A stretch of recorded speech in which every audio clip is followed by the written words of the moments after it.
Car రెంట్‌కి తీసుకుని సరదాగా బయటకు వెళ్ళాలనుకుంటున్నారా? అయితే వెంటనే ఈ నెంబర్‌కి కాల్ చేయండి. Welcome to Suman TV. కేంద్ర ప్రభుత్వం ఈ మధ్య ఇంటర్మీడియట్ విద్యా విధానానికి సంబంధించి మౌలికమైన మార్పులు కొన్ని సిలబస్ పరంగా, పరీక్షా విధానం పరంగా తీసుకొని వచ్చింది. అది 2025-26 అకాడమిక్ ఇయర్ నుంచి ఇంప్లిమెంట్ చేయాలనేటువంటిది వారి భావన. ఈ విషయంలో వారు ఏమేమి మార్పులు తీసుకొచ్చారో కూలంకషంగా మనం చర్చించుకుందాం.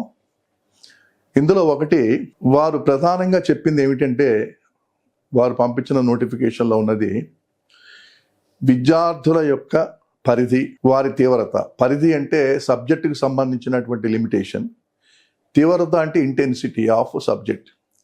ఈ రెండింటిని సమతుల్యం చేయటానికి, బ్యాలెన్స్ చేయటానికి ఈ విధానాన్ని ప్రవేశపెడుతున్నామని చెప్పారు వాళ్ళు. ఓకే, అయితే దీనిలో ఉండేటువంటి నాకు తెలిసినటువంటి కొన్ని విషయాలు చెప్తాను. నేను ఐఎమ్ డాక్టర్ జి బసవరాజ్ అండి. కావలి జవహర్-భారతిలో 25 సంవత్సరాల వరకు పనిచేశాను. నేను లెక్చరర్గా, సీనియర్ లెక్చరర్గా, ప్రొఫెసర్గా, అసోసియేట్ ప్రొఫెసర్గా, హెడ్ ఆఫ్ ది డిపార్ట్మెంట్గా పనిచేశాను. ప్రస్తుతం కొన్ని కాలేజీలకి కన్సల్టెంట్గా కూడా పనిచేస్తున్నాను. వాళ్ళ అవసరాన్ని బట్టి ఎప్పుడైనా నన్ను సలహాలు అవి తీసుకుంటూ ఉంటారు. యూజీసీ రీసెర్చ్ ప్రాజెక్ట్స్ కూడా నేను అసిస్ట్ చేశాను నాగార్జున యూనివర్సిటీలో ఉన్నప్పుడు మా ప్రొఫెసర్ గారికి. నా అనుభవం 43 years ఆఫ్ ఎక్స్పీరియన్స్ని దృష్టిలో పెట్టుకొని ఇంటర్మీడియట్ విద్యా విధానం, అటు డిగ్రీ విద్యా విధానం, వీటి మీద నాకు కొంత ఉన్న అవగాహన బేస్ చేసుకొని కొన్ని విషయాలు మనం ఇప్పుడు మాట్లాడుకుంటే బాగుంటుందని నా ఉద్దేశం. ఇప్పుడున్న ఈ పరిస్థితుల్లో ఇంటర్మీడియట్ విద్యా విధానంలో వీళ్ళు తెచ్చిన మౌలికమైన మార్పుల్లో ఒక మార్పు ఏమిటంటే సిలబస్ని కుదించడం. రెండవ మార్పు, first year, second year intermediate మామూలుగా మనకు ఉండేది, ఇప్పుడు ఉన్నది అదే ప్రస్తుతం.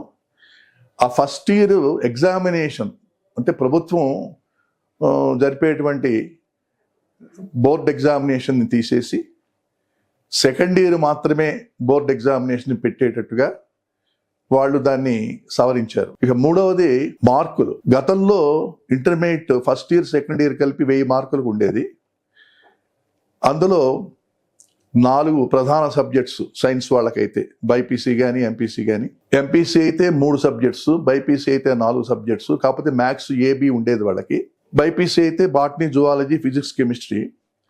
ఒక్కొక్క దానికి ఫస్ట్ ఇయర్లో 60 మార్కులు, సెకండ్ ఇయర్లో 60 మార్కులు థియరీ. అలాగే ఫస్ట్ ఇయర్లో ప్రతి సబ్జెక్ట్కి 60 ఉండేది. ప్లస్ ప్రాక్టికల్స్కి 30 మార్కులు, అంటే ప్రతి సబ్జెక్ట్కి 150 మార్కులు. వెరసి 2 సంవత్సరాలకి ప్రతి సబ్జెక్ట్కి 120 + 30 ఉండేది. ఇప్పుడు కొత్త విధానంలో బాటనీ, జువాలజీ కలిపేసి బయాలజీ అన్నారు. బయాలజీకి సంబంధించి 70 మార్కులు మాత్రమే ఇచ్చారు. 70 మార్కులు ప్లస్ 30 మార్కులు, అంటే 100 మార్కులు. 30 మార్కులు ప్రాక్టికల్స్. ఈ 70లో 35 మార్కులు జువాలజీ నేను అనుకోవడం, 35 మార్కులు బాటనీ ఉంటాయి అనుకుంటున్నాను. ఇంకా దాని గురించిన వివరణ రాలేదు కాబట్టి. అంచేత సబ్జెక్ట్ బాగా కుదించేశారు. ఫిజిక్స్, కెమిస్ట్రీ కూడా వాళ్ళు అలాగే చేసి 70-30 అలా చేసుకొచ్చారు. ఇలా చేయటం వల్ల వచ్చినటువంటి ప్రయోజనం ఏమిటి, పిల్లలకు లాభం చేకూరుతుందా, నష్టం చేకూరుతుందా అనేది మనం ముందు చర్చించాలి. ఒక పాయింట్లో సిలబస్ని తగ్గించినప్పుడు ఏ టాపిక్స్ తీసేశారు. ఆల్రెడీ మన ఎన్సీఆర్టీ వాళ్ళు నీట్ ఎగ్జామినేషన్ దృష్టిలో పెట్టుకొని ఫస్ట్లో వాళ్ళు ఇచ్చినటువంటి సిలబస్ కాకుండా తర్వాత దాన్ని మళ్ళీ లాస్ట్ ఇయర్ కొంత తీసేశారు. మరి ఆ సిలబస్నే వీళ్ళు ఇంప్లిమెంట్ చేస్తారా, లేదా ఇంకా ఉన్న సబ్జెక్టులో ఇంకా తగ్గిస్తారా అనేది ఇంకా మనకు పూర్తిగా తెలియదు.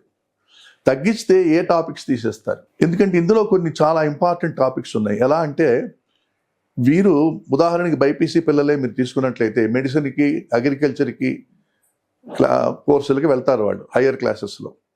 మరి అక్కడ మెడిసిన్లో కానీ అగ్రికల్చర్లో కానీ కొన్ని టాపిక్స్ ఇంటర్మీడియట్లో ఉండే ఫండమెంటల్ టాపిక్స్కి లింకప్ అయి ఉంటాయి. ఇంటర్మీడియట్లో ఆ ఫండమెంటల్ టాపిక్స్ వాళ్ళకి కనుక చెప్పకపోతే హయ్యర్ స్టడీస్లో అక్కడ ఉండేటువంటి ప్రొఫెసర్స్ ఇంత కూలంకషంగా, డీటెయిల్డ్గా మరి ప్రతిదీ వాళ్ళు చెప్పడానికి వారికి టైం ఉంటుందో లేదో నాకు తెలియదు. మరి ఆ బేసిక్ పాయింట్స్ కనుక వీళ్ళు తెలుసుకోకపోతే హయ్యర్ ఎడ్యుకేషన్లో ఇబ్బంది పడతారేమోనని నా ఉద్దేశం. కాబట్టి ఏ టాపిక్స్ తీస్తున్నారు, ఎంతవరకు తీస్తున్నారు? ఇప్పుడు ఎంజైమ్స్ ఉన్నాయి ఇంటర్మీడియట్లో, మనం చెప్తాం మరి ఎంజైమ్స్ చాలా అవసరం మెడిసిన్ వాళ్ళకి కానీ ఈవెన్ అగ్రికల్చర్ వాళ్ళకి కానీ. హార్మోన్స్ ఉన్నాయి, ఎంజైమ్స్ ఉన్నాయి. అలాగే మీకు బయోటెక్నాలజీలో కొన్ని బయోటెక్నాలజీ, మరి బిఎస్సి వాళ్ళు బయోటెక్నాలజీ అయితే ఫండమెంటల్ బయోటెక్నాలజీ మనకి ఇప్పుడు ఇంటర్మీడియట్లో ఉంది. కాబట్టి వీటన్నిటిని దృష్టిలో పెట్టుకొని సిలబస్ను తగ్గించడం జరిగితే పిల్లలు మరి అది నష్టపోతారా? నా దృష్టిలో ఇప్పుడున్న సిలబస్ కంటే కూడా ఇంకా కుదించకుండా ఉంటే బెటర్ నా ఉద్దేశం. ఇప్పుడు ఉన్నదే ఆల్రెడీ ఎన్సీఆర్టీ వాళ్ళు తగ్గించారు. ఇక రెండవదండి, ఫస్ట్ ఇయర్ మాత్రమే ఎగ్జామినేషన్ వాళ్ళు తీసేసి సెకండ్ ఇయర్ మాత్రమే ఎగ్జామినేషన్ పెట్టారు. మరి సెకండ్ ఇయర్ మాత్రమే ఎగ్జామినేషన్ పెట్టి ఫస్ట్ ఇయర్ పెట్టకపోతే 2 సంవత్సరాలు ఈ తగ్గించిన సిలబస్ ఎంత దూరం టీచర్లు చెప్తారు అనేది ప్రశ్నార్థకమైన విషయం. ఎందుకంటే 2 సంవత్సరాలు వాళ్ళకి చెప్పడానికి ఏముంటుంది? ఫస్ట్ ఇయర్లోనే అయిపోతుంది ఆ సిలబస్. ఇక రెండవది, ఫస్ట్ ఇయర్ ఎగ్జామినేషన్ లేకపోతే పిల్లల్లో సీరియస్నెస్ ఉండదు, వాళ్ళు అసలు చదవరు, పెద్దగా లైట్ తీసుకుంటారు. అంటే ఏం పర్వాలేదులే నెక్స్ట్ ఇయర్ చదువుకోవచ్చు అనేటువంటి ఒక అభిప్రాయం వాళ్ళలో డెఫినెట్గా ఉంటుంది. ఎక్కువ మందిలో, అంటే అందరిలో ఉంటుందని నేను చెప్పను కానీ కొంతమందిలో ఉండే అవకాశం అయితే ఉంటుంది.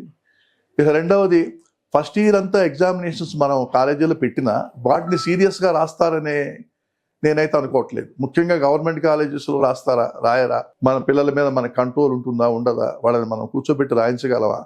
ఇవన్నీ $1 మిలియన్ ప్రశ్నలు. కాబట్టి ఆ ఫస్ట్ ఇయర్ కూడా వాళ్ళు దాన్ని అశ్రద్ధ చేసేటువంటి అవకాశం ఉంటుందేమోనని నేను భావిస్తున్నాను. అఫ్ కోర్స్ ఇవన్నీ నా ఎజంప్షన్స్ అండి, దయచేసి assumption may be right are wrong. ఇక మూడవ పాయింట్ ఏమిటంటే, మీరు సిలబస్ని కుదించారు, మార్కుల్ని కూడా కుదించారు, 500 మార్క్స్ చేశారు. ఇందులో 30 మార్కులకి ప్రాక్టికల్స్ అన్నారు.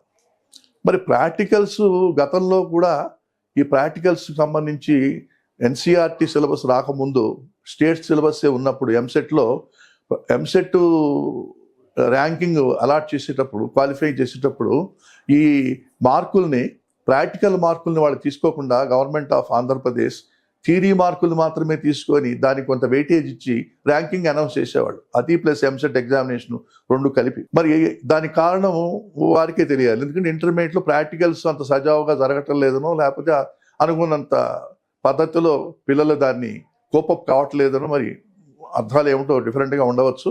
బట్ మొత్తం మీద ఇవన్నీ కారణాలు కావచ్చు. మరి ఇప్పుడు ప్రాక్టికల్స్ కూడా మళ్ళీ తీసుకొచ్చి పెడితే మరి పిల్లలు ఎంతవరకు ఆ ప్రాక్టికల్స్ని చేస్తారు?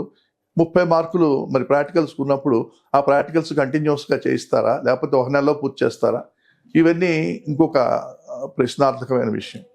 ఇకపోతే మొత్తం మీద 2 సంవత్సరాలు ఈ సిలబస్ వాళ్ళు పెట్టినప్పుడు ఈ సిలబస్లో ఏమేమి విషయాలు వాళ్ళు ఉంచుతారు, ఏమి తీసేస్తారు, ఎన్సీఆర్టీనే బేస్ చేసుకొని పెడతారా లేదా అనేది వాళ్ళు ఖచ్చితంగా చెప్పాల్సి ఉంటుంది. ఇంటర్మీడియట్ పాఠాలు చెప్పేటువంటి మాస్టర్లని కూడా దృష్టిలో పెట్టుకొని వాళ్ళ సలహాలు కూడా తీసుకుంటే బెటర్ అని నా ఉద్దేశం. ఇక ఫైనల్గా ఈ విషయంలో నేను చెప్పదలుచుకుని ఇంకొక పాయింట్ ఉందండి. ఎప్పుడైతే మీరు మార్కులు తగ్గించారో, సిలబస్ తగ్గించేశారో, బాటనీ జువాలజీ కలిపేశారో, బయాలజీ అన్నారు, ఇప్పుడే మీకు ఎంఎస్సి బాటనీ జువాలజీ ఎవరు చదవట్లేదు. ఉన్న స్టాఫ్ మెంబర్స్కి వర్క్ ఉంటుందా? వర్క్ లోడ్ పడిపోతుందేమో. గవర్నమెంట్లో అయితే ఏం చేస్తారు? మా ప్రభుత్వం ఉద్దేశం ప్రధానంగా నాకు తెలిసినంత వరకు ఉద్యోగాలని క్రియేట్ చేయటం, జాబ్స్ని. అలాంటిది ఉన్న ఉద్యోగాలు కూడా ఊడిపోయేటువంటి అవకాశాలు ఉంటాయి. రెండవది, కార్పొరేట్ కాలేజీల్లో కూడా మరి ఇప్పుడు ఆల్రెడీ పనిచేస్తున్న వాళ్ళని కూడా కొంతమందిని వాళ్ళు మరి అవసరం లేనప్పుడు తొలగిస్తారు కదా సహజంగా. అంచేత వాళ్ళ ఉద్యోగాలు కూడా పోయేటువంటి అవకాశాలు ఉన్నాయి. మరి ఇవన్నీ మైనస్ పాయింట్స్ అండి, ప్రాబ్లమ్స్ అండి నేను హైలైట్ చేసింది. కాబట్టి దయచేసి వీటన్నిటిని కూడా దృష్టిలో పెట్టుకొని ప్రభుత్వం వారు, ముఖ్యంగా కేంద్ర ప్రభుత్వం వారు ఈ సిలబస్ని కొంచెం ఉన్నట్టుగా ఉంచితే బెటర్ ఏమని నా ఉద్దేశం అండి. అంచేత మరి ఎగ్జామినేషన్ కూడా ఫస్ట్ ఇయర్ ఏదో రకంగా వారి మీద కొంత బాధ్యతని, విద్యార్థుల మీద బాధ్యత ఉండేటట్టుగా ఫస్ట్ ఇయర్ కూడా ఎగ్జామినేషన్ పెడితే బాగుంటుందేమో నా ఉద్దేశం అండి. కాబట్టి సుమన్ టీవీ వారు నాకు ఈ అవకాశం ఇచ్చినందుకు ఈ 4 మాటలు నేను మీతో పంచుకుంటున్నాను. Thank you very much.